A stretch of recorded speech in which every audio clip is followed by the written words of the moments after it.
Ustadz, afwan, apa hukum dari membuka aurat? Ya, aurat itu terbuka, lalu harus ditutup. Ya, aurat itu terbuka, aurat itu sesuatu yang terbuka, yang tidak nyaman untuk disaksikan, tidak nyaman untuk dilihat. Karena itu bagian tubuh kita, ada bagian-bagian tertentu yang kalau terbuka nggak nyaman untuk dilihat. Atau bisa melahirkan syahwat tertentu, baik laki-laki atau perempuan. Ya, bukan hanya perempuan, laki-laki demikian. Kalau ada aurat-aurat tertentu, atau hal-hal terbuka, aurat itu sesuatu yang terbuka. Makanya ditutup. Ya, tutup aurat itu, maksudnya jangan terbuka, tutup aurat itu. Yang kalau kemudian dia terlihat terbuka, maka ada dua kondisi. Satu, menyebabkan tidak nyaman untuk dilihat. Yang kedua, bisa melahirkan dorongan kepada hawa nafsu, keinginan-keinginan buruk untuk muncul. Ya, dan itu menjadikan setan tertarik untuk memberikan was-was. Ya, baik di laki-laki ataupun di perempuan. Nah, nanti ada batasan-batasan. Ya, apa batasan-batasan untuk laki-laki? Misalnya kan ada batasan-batasan tertentu. Taruhlah misalnya kalau kita perhatikan termasuk dari hadis-hadis Nabi Muhammad SAW yang dihimpun oleh para ulama kita, baik yang kemudian dari batasan perut sampai dengan ke lutut, itu kan, itu yang ditutup, itu kan yang paling standar. Ya, yang paling standar artinya bagian-bagian di luar itu pun kalau kita kemudian memenuhi itu semua dengan bisa menutupnya, tutup. Ya, tapi ada bagian-bagian yang tidak perlu ditutup untuk membedakan dengan perempuan. Ya, misalnya aurat-aurat tertentu dari leher ke atas ke sini ke kepala kan nggak harus bagi laki-laki menutup ya, dan tidak ada ketentuan untuk membedakan laki-laki dengan perempuan di situ. Maka tidak layak laki-laki menggunakan kerudung atau laki-laki pakai jilbab, itu kan bagiannya perempuan, gitu kan. Nah, karena itu bagian-bagian tertentu di aurat-aurat itu, satu tadi yang saya sampaikan, kalau terbuka orang tidak akan nyaman melihatnya. Ya, makanya kan laki-laki juga kalau pakai celana misalnya kan, coba ada laki-laki pakai celana di atas lutut misalnya kan, dari paha agak naik ke atas, celana minim itu kan, atau ada orang menyebut sekarang celana monyet gitu kan, padahal monyet juga nggak pakai celana itu gitu ya. Nah, ini Anda bisa bayangkan bagaimana kalau ada laki-laki jalan-jalan ke mall, jalan-jalan di pasar dan sebagainya pakai celana begitu, kan jadi tertawaan orang gitu kan, dan tidak nyaman untuk dipandang. Maka tutup, pakai celana di bawah lutut ya, nah itu ciri khas untuk laki-laki seperti itu ya. Kemudian juga tidak perlu dia menutup berlebihan apa-apa yang tidak perlu ditutup. Kayak tadi kan ke kepala misalnya, coba lihat laki-laki pakai jilbab, laki-laki pakai kerudung, kan jadi olok-olokan orang kan. Nah, jadi hal-hal tertentu bagi laki-laki yang menjadikan kewibawaannya terjaga. Itu bagiannya. Nah, perempuan ada bagian-bagian tertentu yang membedakan dengan laki-laki. Karena bagian dari tubuh perempuan itu sebagian besarnya adalah aurat. Maksud aurat itu apa? Aurat itu maksudnya ketika dia terbuka, itu berpotensi dua hal tadi. Ya, satu, ada bagian-bagian yang memang ketika terbuka tidak nyaman untuk dipandang. Ya, perempuan-perempuan jalan misalnya dengan na'udzubillah min dzalik ya, pakaian-pakaian yang sangat minim, ya hanya menutup bagian-bagian yang intinya saja misalnya, kan juga nggak nyaman untuk dipandang. Ya, naik angkot pakai pakaian yang demikian kan orang juga nggak nyaman, gitu kan? Kemudian juga bagian-bagian tertentu yang memang secara umumnya bisa melahirkan syahwat. Ya, karena itu kemudian dijagalah perempuan tuh untuk menjaga kehormatannya. Jadi saking sayangnya Allah Subhanahu wa taala menurunkan ayat jilbab misalnya, asa yu'rafna fala yu'dain, supaya dia itu dikenali identitasnya sebagai perempuan yang terhormat, terjaga supaya tidak banyak diganggu. Ya, maka ditutup kemudian bagian dari atasnya sampai bagian dari ke bawahnya. Itu justru untuk melindungi perempuan ya. Saking sayangnya Allah, ya saya ingin melindungi hamba-hambaku yang perempuan, dijaga kehormatannya. Ya, supaya dia tidak mudah untuk disentuh, baik sentuhan langsung atau tidak langsung.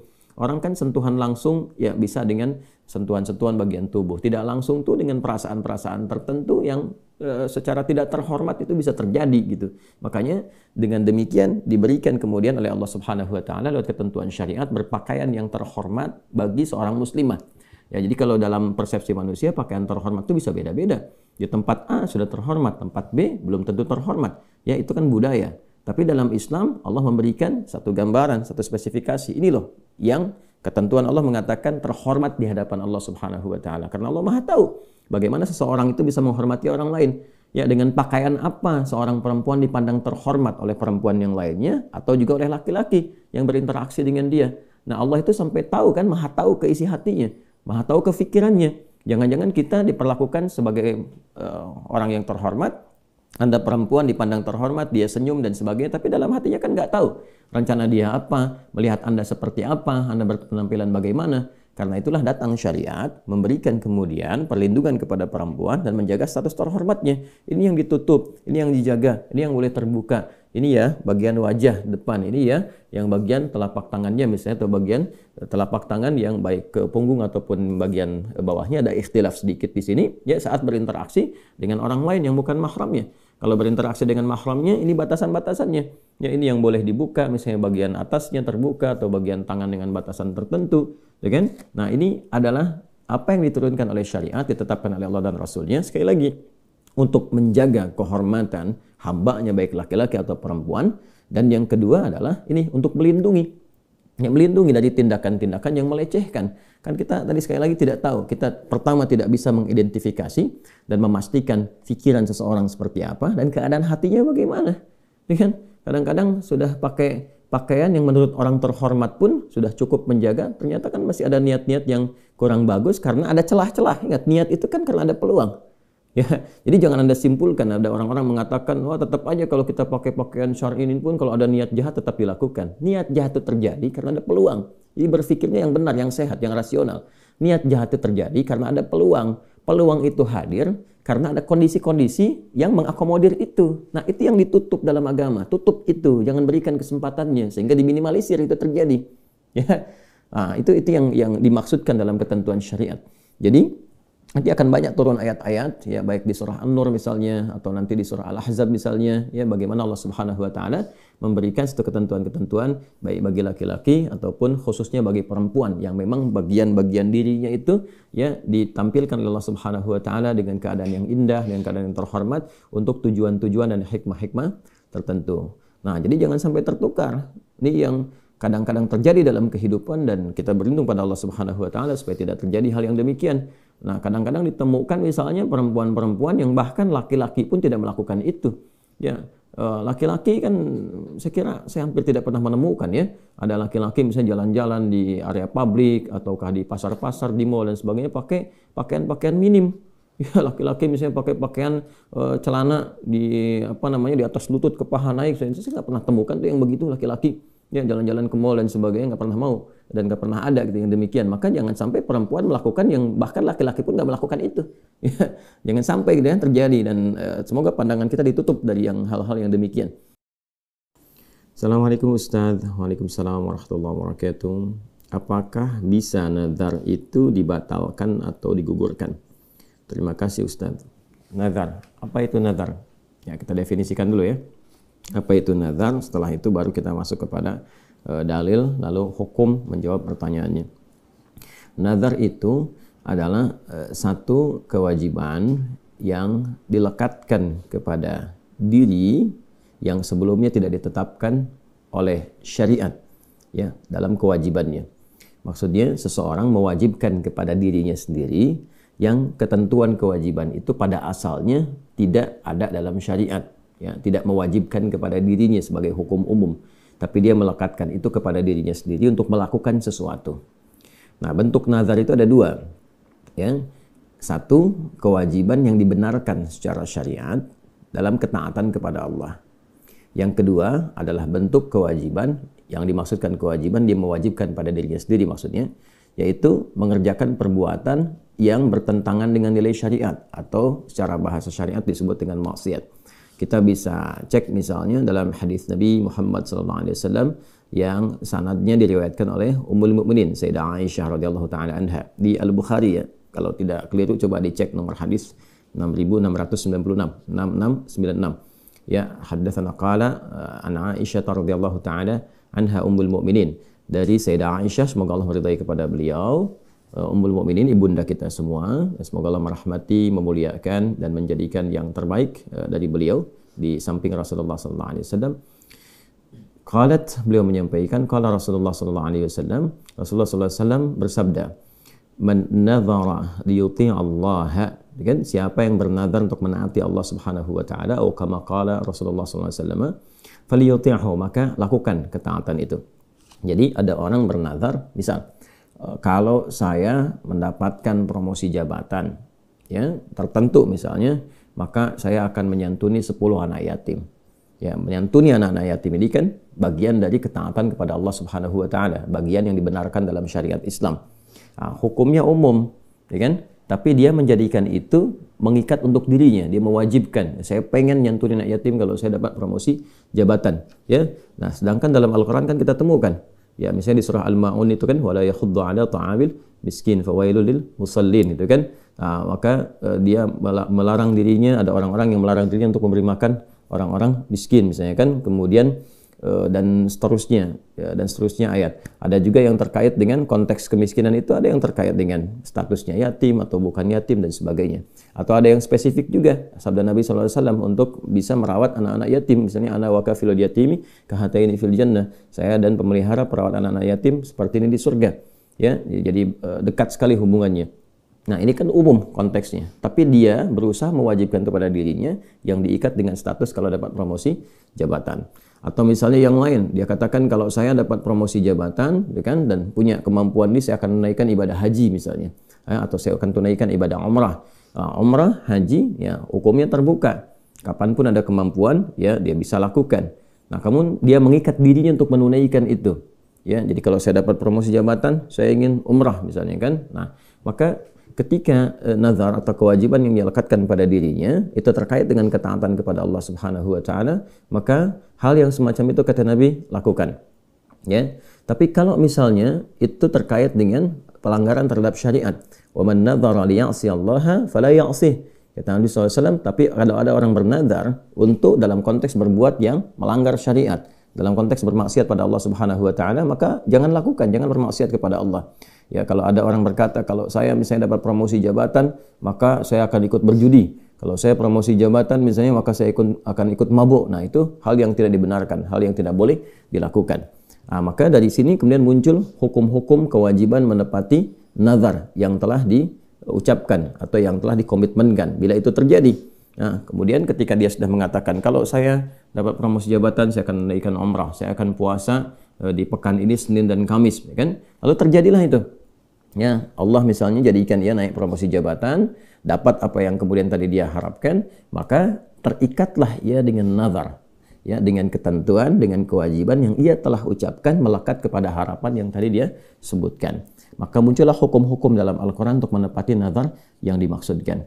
Misalnya kita temukan di dalam surah ke-76 Al-Insan, ya, dari ayat 7 sampai dengan 9 itu, ya, yufuna bin nadhir wa yakhafuna yawman kana syarruhu mustatira. Sifat orang-orang mulia itu senantiasa menepati nazar, ya, atau di Al-Hajj juga di surah Al-Hajj surah ke-22 ayat 29 juga disebutkan wal yufu nudharahum, dan hendaklah mereka kemudian menepati nazar-nazar mereka.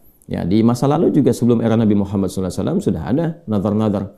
Seperti misalnya nazarnya istrinya Imran, ya, istrinya Imran itu Hannah namanya. Hannah ketika mengandung itu bernazar, kalau anaknya ini lahir, ya maka yang terlahir ini saya bernazar akan didekatkan dengan Allah, dikhususkan untuk kepentingan ibadah saja.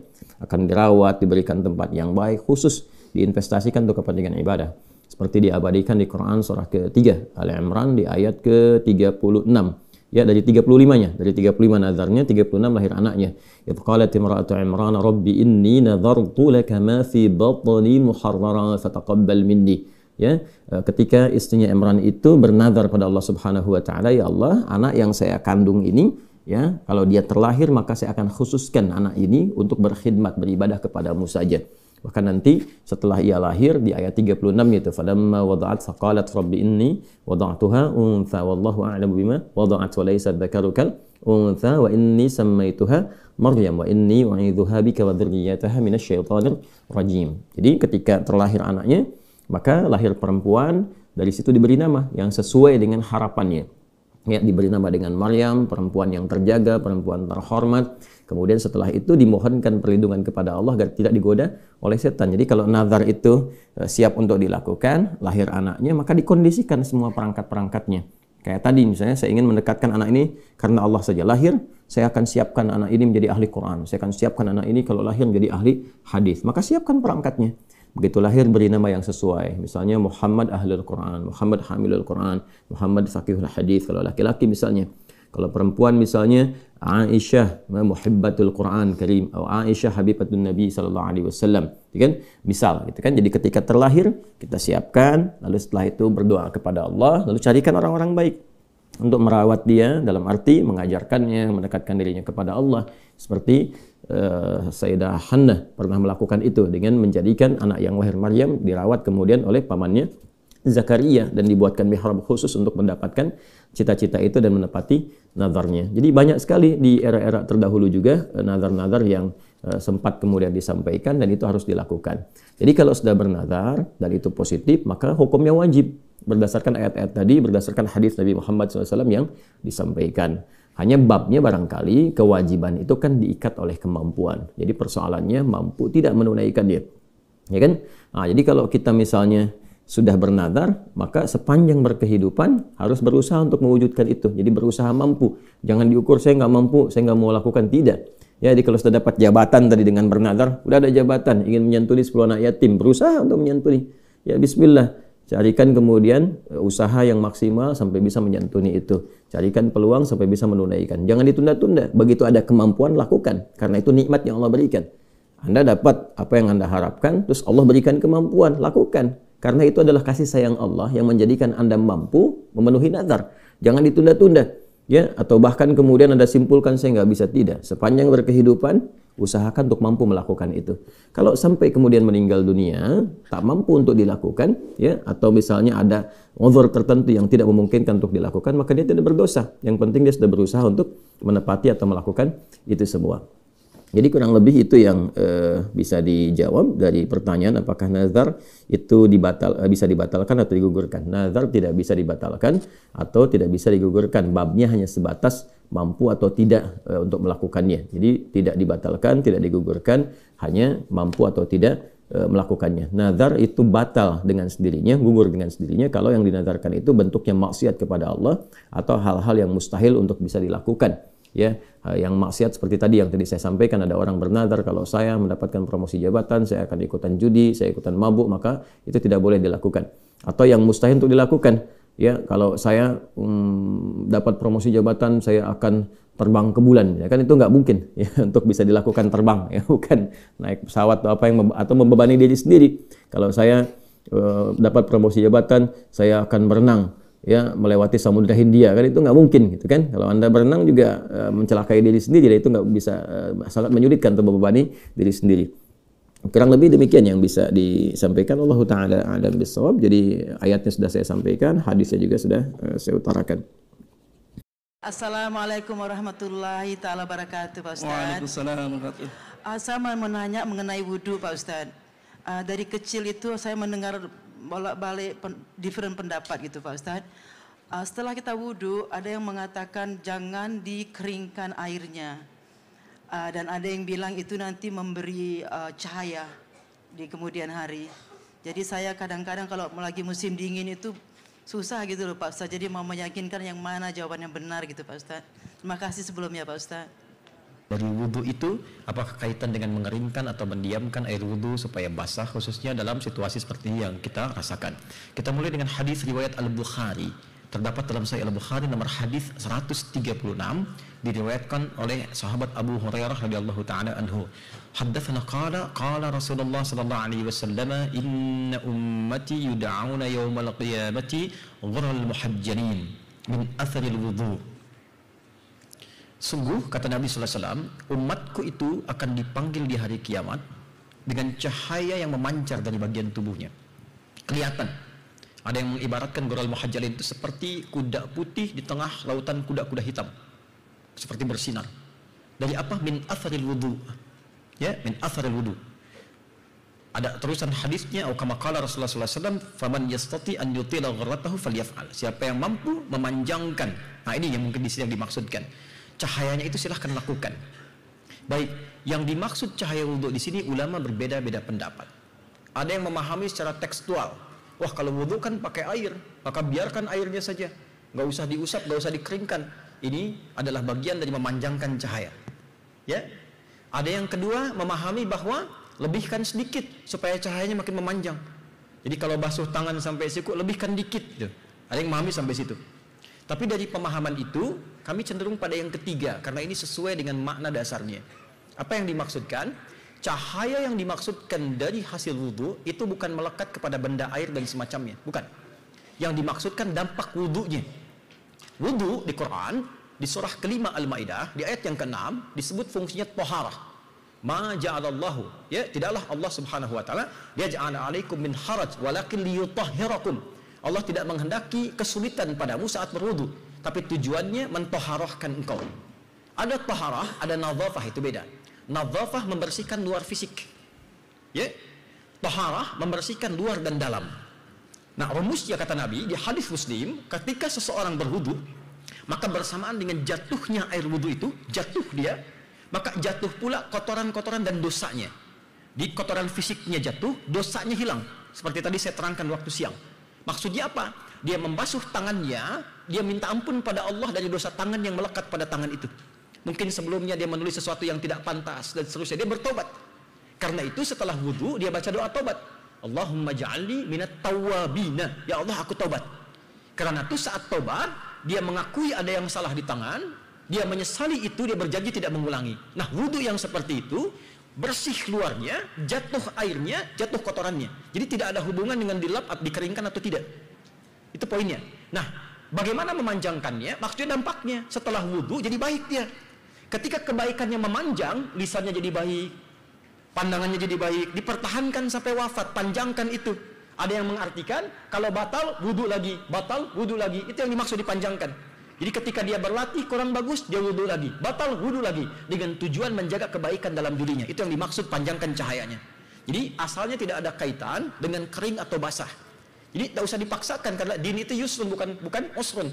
Agama memudahkan bukan menyulitkan. Anda bayangkan zaman Nabi saja ada yang dimarahi oleh Nabi.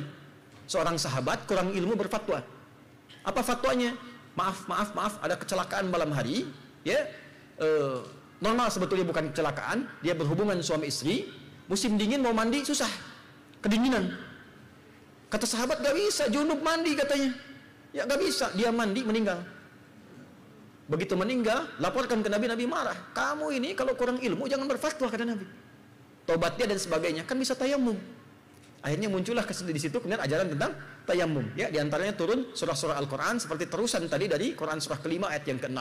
Jadi yang ingin saya maksudkan di sini, jangan sampai memaksakan sesuatu yang menjadikan mudarat dengan pemahaman yang mungkin baru sebagian didapatkan. Jadi kalau ibu sudah berwudu musim dingin dan kedinginan, lap aja sampai kering. Jelas ya?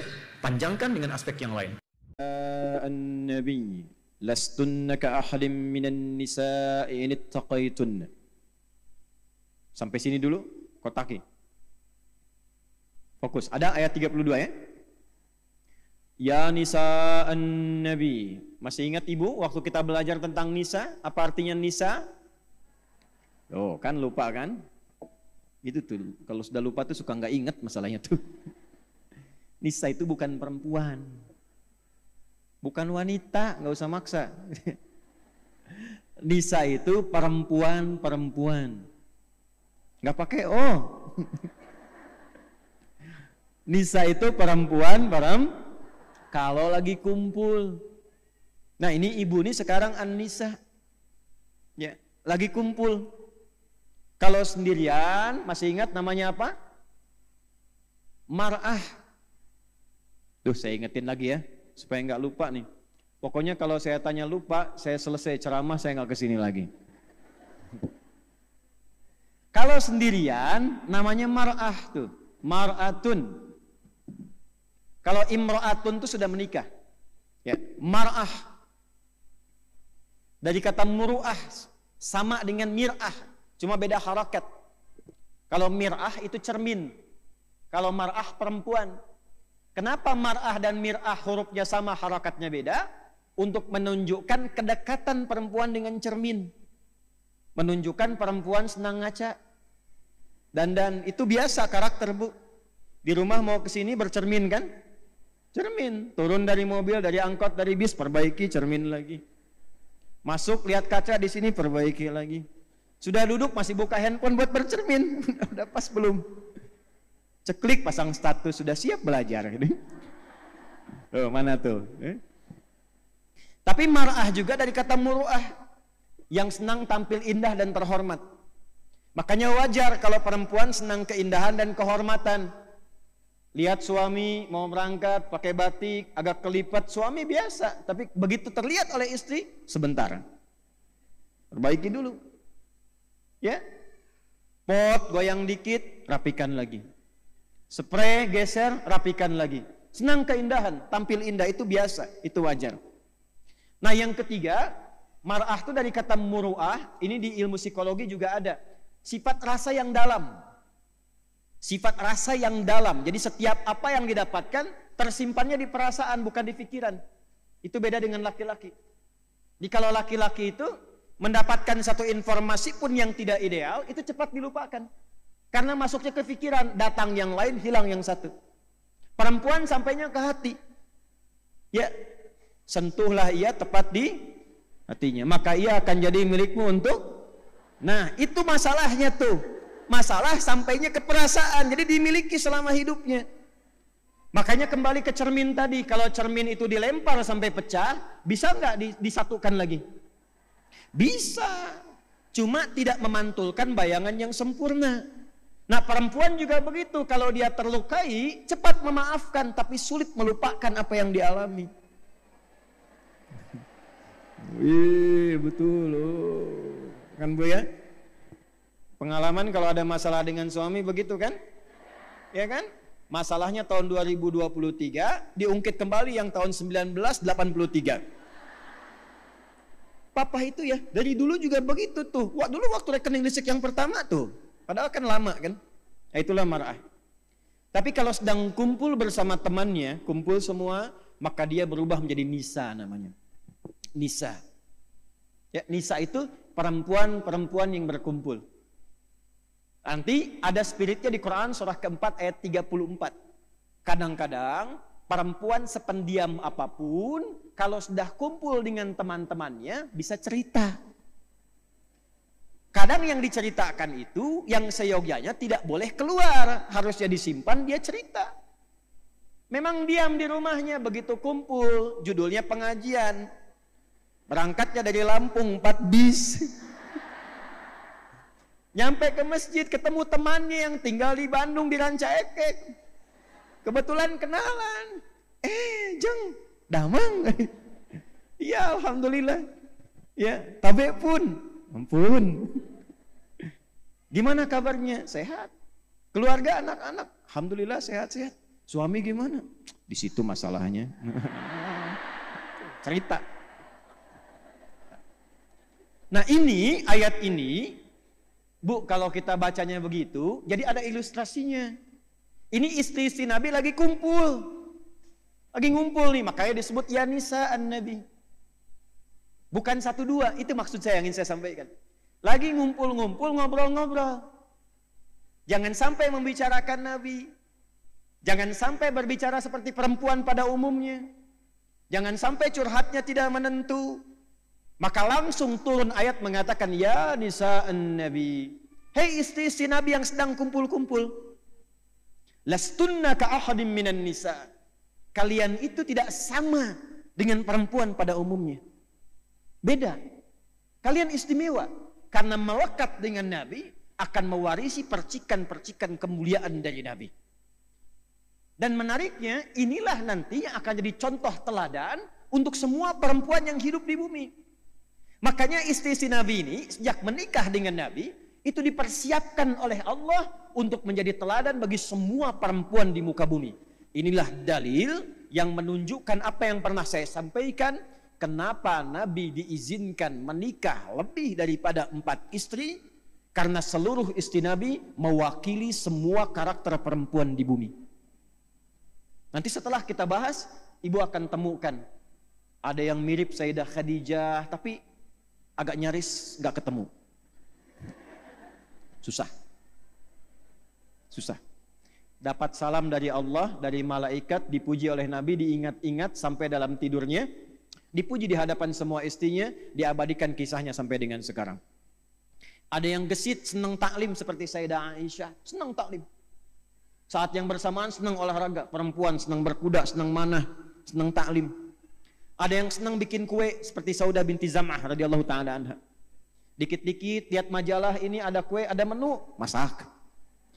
Ada kajian, abdi we nu masakna, tuh masak gitu. Ya, ada macam-macam pokoknya senang masak. Ya, sampai bikin orderan dan sebagainya. Nanti kita lihat. Ada lagi yang bagaimana? Yang fashion, senang tampil baik, tampil indah. Ada. Lihat model pakaian begini, pengen ya diperbaiki, tampilkan lebih bagus, tampilnya bagaimana. Ada yang peduli dengan anak-anak, dengan lingkungan. Ya, kegiatannya sosial, santuni anak yatim, merawat beberapa anak. Ada yang senang perhatian pada pendidikan. Ngajar, bikin sekolah, bikin TK, akan ditemukan. Ya, yang cerewet juga ada. Nanti kita akan temukan. Nanti dalam pelajaran ini ibu cari kira-kira ibu mirip siapa. Itu. Jangan ketawa dulu. Nanti temukan ibu mirip siapa, karakternya ditemukan. Kalau belum ketemu ikuti. Nanti bakatnya akan tampil, passionnya.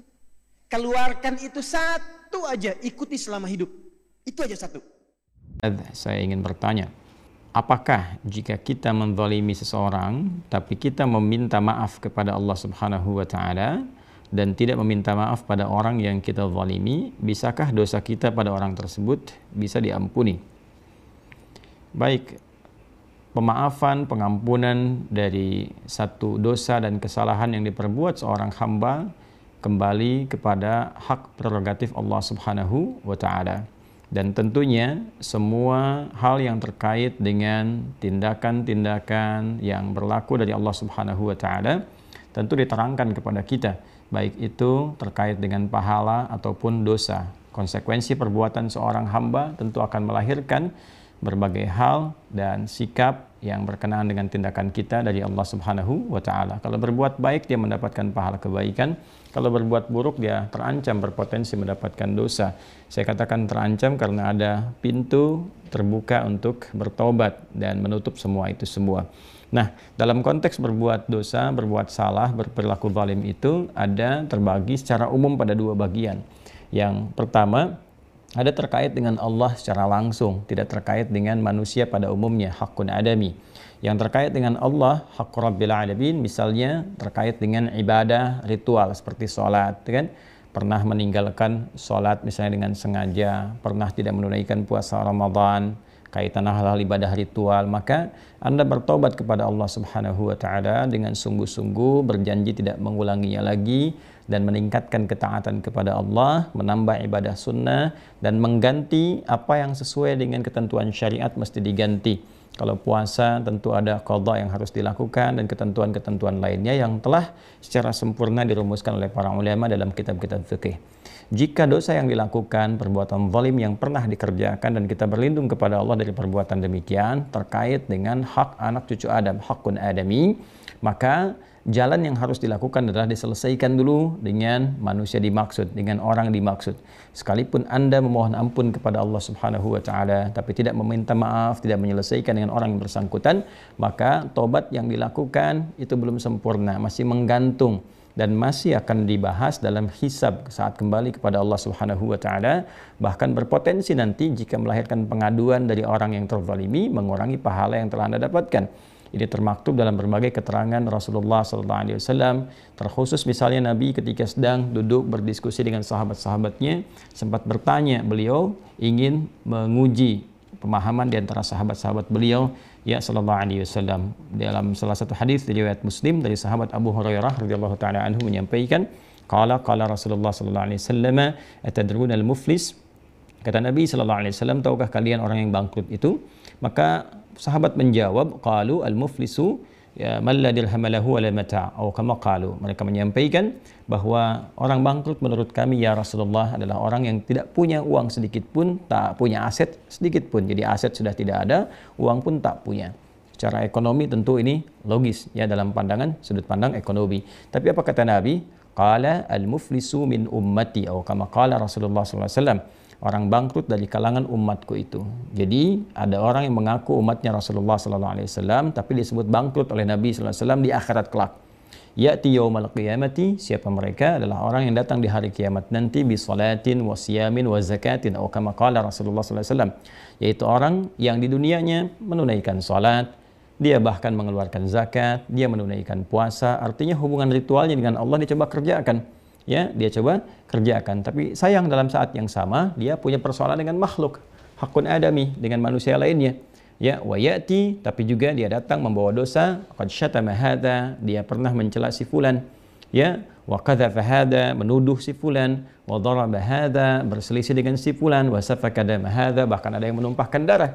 Ya, jadi setelah disinggung oleh Nabi sallallahu alaihi wasallam, ada orang perilaku ritualnya terlihat bagus tapi tidak berdampak kepada hubungan sosialnya. Dia terlihat sholat tapi menuduh orang lain, memfitnah orang lain, mencela orang lain, membuat hoax misalnya, atau berselisih tidak pada tempatnya, kan? Dan ada yang bahkan menumpahkan darah, ya. Dan kita berlindung dari semua itu kepada Allah Subhanahu wa taala. Dan dia tidak menyelesaikan itu saat di dunia. Tidak menyelesaikan itu, memfitnah, tidak mengklarifikasi, tidak minta maaf, tidak menjelaskan. Kadang-kadang ditemukan hanya dalam bentuk umum tapi tidak menjelaskan. Memanfaatkan momentum-momentum misalnya Idul Fitri cuma nyalami minta maaf ya, dengan semudahnya setelah menebarkan berbagai fitnah dan sebagainya misalnya, dan nggak pernah diklarifikasi. Di orang-orang yang mendengar informasi yang salah itu, ya, yang mendengar fitnah itu tidak pernah tahu kejelasannya. Nah, ini tetap akan diselesaikan di akhirat nanti. Ya, nah jadi apa yang harus dilakukan? Jangan sampai terjebak kepada apa yang pernah Nabi sampaikan, informasinya untuk mengingatkan kita jauh-jauh hari. Nanti apa yang dikerjakan itu tu'khadhu hadza min hasanati wa hadza min hasanati, akan ditimbang. Maka pahala sholatnya ini yang dia bawa tadi, kalau nggak diselesaikan dosa misalnya fitnahnya atau tuduhannya, maka diambil pahala sholatnya diberikan kepada orang yang difitnah itu. Itu yang akan terjadi di akhirat nanti. Fa in faniyat hasanatuhu, kalau habis kebaikannya masih tersisa keburukan. Ya, misalnya pernah zalimi orang lain dengan cara menyebarkan informasi nggak bagus, atau misalnya menggibahinya, bikin hoax tentang dia. Nah, ini habis bekal kebaikannya, maka orang yang pernah dizalimi itu akan diambil dosanya, lalu ditutupi kepada perbuatan buruknya itu sebagai konsekuensinya. Fatuliha finnar, ketika habis kebaikan, nggak ada bekal kebaikannya, keburukannya ditambah, maka dicucilah keburukan itu di neraka terlebih dahulu. Nah, ini sesuatu yang sangat luar biasa, harus dihindari, sesuatu yang sangat dahsyat. Jadi sebelum kita kembali, kita berpulang, lebih baik selesaikan semua persoalan-persoalan keduniaan kita.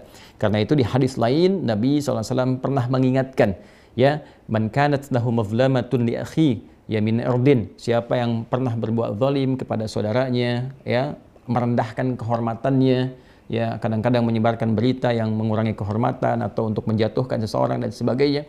Nabi memberikan pesan, kama qala Rasulullah SAW, selesaikan saat di dunia sebelum nanti dituntut di akhirat nanti dalam keadaan-keadaan yang lebih menegangkan. Jadi kami sarankan, dan ini tidak menjadi aib seseorang datang untuk menjelaskan, meminta maaf, ya, dan ini justru akan mengangkat izzahnya di hadapan Allah Subhanahu wa taala, dan boleh jadi akan menyatukan kebaikan-kebaikan yang lebih baik dari yang selama ini pernah terjalin. Yang repot tuh begini, kadang-kadang mesti hati-hati ya pada dosa-dosa yang terkait dengan fitnah, tuduhan, menyebarkan hoax dan sebagainya. Sebab begini, ketika urusannya ini dengan si fulan selesai, biasanya agak berat mengklarifikasi kepada banyak orang. Dan itu tidak mudah dilakukan. Ya, memperbaiki dosa-dosa yang bersumber dari penyakit hati itu tidak sama dengan penyakit-penyakit fisik. Ya, Anda misal atau siapapun pernah menyebarkan hoax, ya, atau berita tidak benar atau fitnah terhadap si fulan misalnya. Andanya ke si fulan walaupun minta maaf, ya, tapi punya kewajiban mengklarifikasi pada orang banyak. Nah, ini biasanya nggak mudah dilakukan. Nah, ini pertanggungjawabannya berat juga gitu ya. Karena itu hindari dosa-dosa semacam itu. Jauhkan dari perbuatan hoax, menebarkan fitnah dan sebagainya, karena ini berat konsekuensinya di hadapan Allah Subhanahu wa taala. Tapi kalau sudah ada dorongan bagi kita untuk bertobat, manfaatkan. Karena kata Sayyidina Ali bin Abi Thalib radhiyallahu taala anhu, setiap nafas kita sesungguhnya adalah jalan yang mengantarkan pada ajal kita. Langkah kepada ajal kita itu setiap tarikan nafas kita. Maka pertimbangkan, ya, semuanya itu, jangan sampai berbuat sesuatu yang tidak baik, menyebarkan keburukan-keburukan apapun jenisnya. Pertimbangkan semua keterangan Nabi tadi, dan bila pernah terjadi segera selesaikan, baik itu hubungan dengan manusia, apalagi juga kaitannya dengan Allah Subhanahu wa taala. Dan kita sebagai muslim mendoakan, ya, mendoakan siapapun yang punya persoalan-persoalan agar dimudahkan oleh Allah Subhanahu wa taala, dilembutkan hatinya, diberikan kekuatan, dan diharapkan semua berada dalam keadaan baik ketika kembali menghadap Allah Subhanahu wa taala. Saya kira demikian dari pertanyaan saudara kita ini. Wallahu taala a'lam bis-shawab. Assalamualaikum warahmatullahi wabarakatuh.